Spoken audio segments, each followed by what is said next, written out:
5 things never to share with anyone. A Stoic's reflection. In the vast silence of life, there are truths that beg to be kept, not out of fear nor pride, but because their sanctity rests in their secrecy. There are 5 things we should never share with anyone, not because the world is unworthy, but because these are the tools of our inner mastery. To share them recklessly is to lose yourself and the opinion of others. To guard them is to walk the path of fortitude, a path marked by self-discipline and unwavering clarity. These 2 things are your deepest plans and your darkest pains. Let us walk through them together, for in understanding their sacredness, we will come to understand ourselves. 1. Your deepest plans. The power of silence. When we share our plans, we often seek validation. We long for applause, approval, or even gentle reassurance. But the Stoics understood that this need weakens the soul. Marcus Aurelius, the philosopher-emperor, warned against surrendering our purpose to the judgments of others. It is not necessary to debate what the good man should be,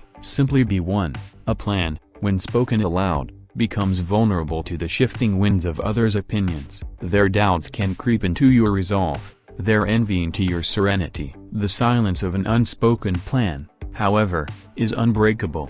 It is yours alone, guarded from the fickle interference of the outside world. When you keep your goals to yourself, you give them time to mature in the depths of your mind. You allow them to grow strong, like a tree taking root in the dark soil before it breaks the surface. Only when the fruit ripens does it become visible to all. To speak too soon is to expose the fragile beginnings of your ambition to a world that may not understand it. Let your actions announce your plans, not your words. As Epictetus reminds us, don't explain your philosophy, embody it. 2. Your darkest pains. The shield of inner strength. Pain is the great equalizer, it spares no one, and yet to parade our suffering before others is to invite pity or judgment, neither of which serves us. The Stoic path teaches that pain is not a curse but a teacher. To share it indiscriminately is to hand over our growth to the hands of others. Seneca, the great Stoic, wrote, "We suffer more often in imagination than in reality." When we give voice to our pain too freely, we risk amplifying it. Words solidify emotions, etching them deeper into our consciousness. Worse, they invite others to shape our perception of our struggles. They may pity us, but pity does not heal. They may misunderstand us, but misunderstanding does not guide. True strength lies in facing our pain with quiet resolve. It is not about suppressing it but transforming it into wisdom. This transformation cannot be achieved by scattering it before an unfeeling world. Instead, we must confront it in the solitude of our minds. We must wrestle with it until we emerge stronger. When the time is right, when the lesson is learned, we may share our pain as a story of triumph, not as a plea for comfort. Until then, it remains our sacred burden to carry, for it shapes the character we are meant to become. Marcus Aurelius reminds us, look well into yourself. There is a source of strength which will always spring up if you will always look there. 3. Your inner struggles. The power of solitude. The battles we fight within ourselves, our doubts, fears, and weaknesses, are not for the world to see. They are sacred arenas where the soul sharpens its edge and fortifies its resolve. To share these struggles too freely is to dilute their transformative power. When we expose our inner conflicts to others, we risk 2 things, misunderstanding and interference. Few can truly grasp the complexity of our battles, and many may impose their own fears or advice, unintentionally steering us away from our path. The Stoics understood this deeply. As Seneca observed, withdraw into yourself as much as you can. Associate with those who will make you a better man, but admit only a few to your inner circle. Our inner struggles are our most intimate teachers. They demand solitude, for it is only in quiet reflection that we can confront them fully. The noise of external opinions often drowns out the lessons they bring. Guarding your struggles does not mean denying them or suppressing them. It means giving them the space to transform you. Only when you have emerged stronger, more resolute, and clearer in purpose should you decide if they are worth sharing. By then, they will no longer be struggles but triumphs. As Marcus Aurelius reminds us, the impediment to action advances action. What stands in the way becomes the way. To protect your inner struggles is to honor the path they carve for you. Through them, you grow. Through them, you find the way. 4. your true intentions the strength of mystery. Not all that drives you should be revealed to others.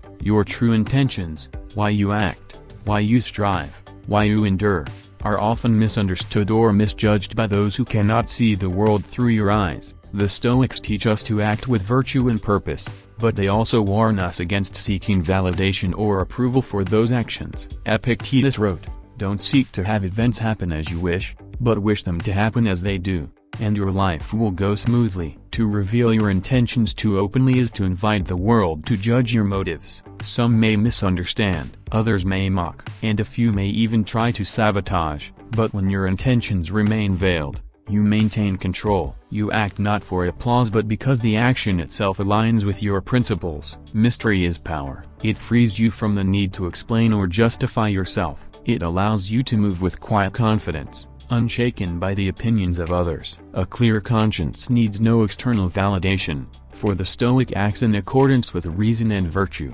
not for the approval of the crowd. By keeping your true intentions to yourself, you protect your energy, your focus, and your peace. You free yourself from the distractions of gossip and the noise of the world. Instead, you create a quiet strength, a fire that burns within, guiding your every step. As Marcus Aurelius said, "Be like the cliff against which the waves continually break, but it stands firm and tames the fury of the water around it." Let your intentions remain your own. Let your actions speak for you. This is the way of fortitude, the way of clarity, the way of the unshakable mind. 5. Your personal fear is the virtue of restraint. Fear is a shadow that follows us all, but it is also a door, one that leads to growth if we have the courage to face it. Yet not all fears are meant to be shared. When we openly disclose our personal fears, we risk amplifying them, giving them power they do not deserve. Worse still, we risk inviting the judgment or manipulation of others who may exploit what they know about our vulnerabilities. The Stoics teach us to confront our fears quietly, with reason as our guide. Seneca wrote, "He suffers more than necessary who suffers before it is necessary." Many fears are creations of our imagination, shadows cast by the future's uncertain light. To dwell on them publicly is to give them a weight they do not inherently possess. Instead, the Stoic learns to meet fear with calm reflection. Is this fear rational? Is it within my control? If not, why should it trouble me? By keeping your fears private, you allow yourself the space to dismantle them logically, without external interference or pity. This inner work transforms fear from a paralyzing force into an opportunity for courage. When others see you face challenges without revealing your fears, they witness not vulnerability but strength, and they draw inspiration from your example. As Marcus Aurelius advised, if you are distressed by anything external, the pain is not due to the thing itself but to your estimate of it, and this you have the power to revoke at any moment. To share your fears sparingly is not to deny them but to confront them with dignity. The more you master them within, the less power they hold over you, and the more freedom you gain to live with clarity and courage. The unshakable fortress to keep your plans and pains within you is not isolation, it is fortification. It is the building of an unshakable inner fortress. This does not mean we distrust the world or reject human connection. It means we guard our soul's most delicate workings until they are ready to face the light. The Stoic does not seek approval for their dreams nor sympathy for their struggles. Instead, they seek mastery over themselves. They know that sharing too soon risks diluting the very essence of who they are becoming. In this, there is freedom. Freedom from the chains of external validation, freedom from the noise of the world, freedom to walk the path of virtue with clarity and strength. Let us make a pact here and now. We will guard our deepest plans until they are realized. We will embrace our darkest pains until they teach us what we need to know. And when we step into the world, we will do so as individuals forged in silence, disciplined by self-control, and strengthened by our own fortitude. This is the way of those who seek true mastery, not over others but over themselves. As Marcus Aurelius so beautifully stated, "Waste no more time arguing about what a good man should be one. So let us be silent in our plans, steadfast in our pain, and unyielding in our pursuit of virtue." The world may not understand this path, but we walk it not for them. We walk it for the peace, strength, and clarity it brings to our souls. Guard what is sacred, share only what is ready. This is how we rise. If this resonated with you,